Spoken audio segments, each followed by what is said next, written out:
नमस्कार। আমি আজ আপনাদের আবার মহাভারত শোনাবার জন্য হাজির হয়েছি।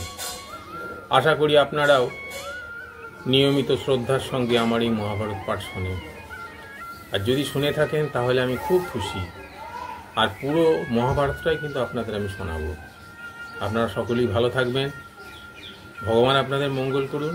আজকে যেটা আপনাদের শোনাবো সেটা হলো শল্যের বিদায় গ্রহণ এবং কৌরব ও পাণ্ডবদের সৈন্য সংগ্রহের বর্ণনা।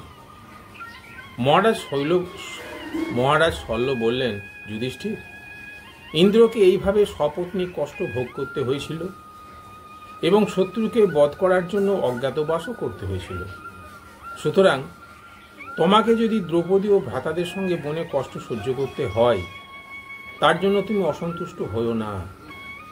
বৃত্রাসুরকে বধ করে যেমন ইন্দ্র রাজ্য ফিরে পেয়েছিলেন, তেমনি তুমিও রাজ্য ফিরে পাবে।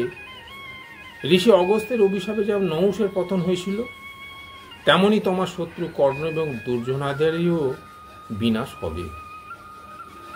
রাজা শল্য এইভাবে সান্ত্বনা দেওয়ায় ধর্মাত্মা যুধিষ্ঠির তার বিধিমতো আপ্যায়ন করলেন।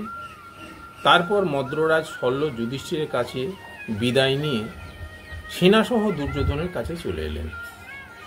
বৈশম্পায়ন বললেন, রাজন, তারপর যাদব, মহারথী, সাত্যকী বিশাল এক চতুরঙ্গনীর সৈন্য নিয়ে রাজা যুধিষ্ঠিরের কাছে গেলেন। তাঁর সৈন্যদল বিভিন্ন দেশের বীরগণের দ্বারা সুশোভিত ছিল, নানা প্রকার অস্ত্রশস্ত্রে তারা সুসজ্জিত ছিল। তারপর এক অক্ষয়িণী সৈন্য দিয়ে তেজিরাজ ধৃষ্টকেতু এলেন। এক অক্ষয়িণী সৈন্য নিয়ে এলেন জরাসন্ধের পুত্র জয়ৎসেন, এবং যুধিষ্ঠির এবং পাণ্ডুরাজও সমুদ্র তীরবর্তী নানা যোদ্ধাকে নিয়ে যুধিষ্ঠিরের সেবায় উপস্থিত হলেন। এইভাবে বিভিন্ন দেশের সৈন্য সমাগম হওয়ায় পাণ্ডব পক্ষের সৈন্যদল অত্যন্ত আকর্ষক, ভব্য এবং শক্তিসম্পন্ন হয়ে উঠল। মহারাজ ধ্রুপদের সেনা ও তাঁর মহারথী পুত্র এবং দেশ বিদেশ থেকে আসা শূরবীরদের সমাবেশে অত্যন্ত শক্তিশালী ছিল। মৎস্য দেশের রাজা বিরাটের সেনাদলে বহু পার্বত্য রাজা ছিলেন, তাঁরাও পাণ্ডবদের শিবিরে যোগদান করলেন। এইভাবে নানা স্থান থেকে আগত 7 অক্ষয়িণী সৈন্য মহাত্মা পাণ্ডবদের পক্ষে যোগ করল। কৌরবদের সঙ্গে যুদ্ধ করতে উৎসুক এই বিশাল বাহিনী দেখে পাণ্ডবরা অত্যন্ত প্রসন্ন হলেন। এদিকে রাজা ভগদত্ত এক অক্ষয়িণী সেনা নিয়ে কৌরবদের উৎসাহ বর্ধন করলেন। তাঁর সৈন্যদলে চীন, কিরাত দেশের বীরগণ ছিল। রাজা দুর্যোধনের পক্ষে আরও কয়েক দেশের রাজা এক এক অক্ষয়িণী সৈন্য দিয়ে এলেন। কৃতবর্মা, ভোজ, অন্ধক এবং কুরুবংশীয় যাদব বীরদের সঙ্গে অক্ষয়িণী সৈন্য দিয়ে দুর্যোধনের সমীপে উপস্থিত হলেন। সিন্ধু, সৌবীর দেশের জয়দ্রথ প্রমুখ রাজাদের সঙ্গেও কয়েক অক্ষয়িণী সেনা এলো।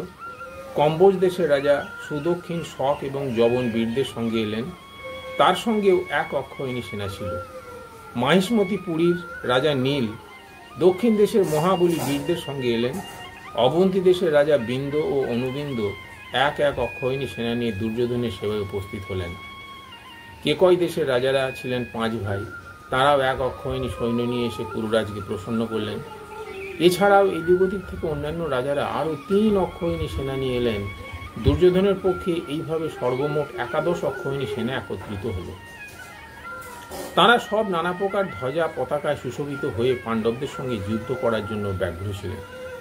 পঞ্চনদ, কুরুজাঙ্গল, রোহিতবন, মারবার, অহিচ্ছন্ন, কালকূট, গঙ্গাতট, বারণ, বটধান এবং যমুনা তটের পার্বত্য প্রদেশ, এই সমস্ত ধনধান্যপূর্ণ বিস্তৃত ক্ষেত্র কৌরব সেনায় ভরে গিয়েছিল। মহারাজ ধ্রুপদ তাঁর যে পুরোহিতকে দূত হিসেবে পাঠিয়েছিলেন, তিনি এইসব একত্রিত কৌরব সৈন্য দেখলেন। নমস্কার।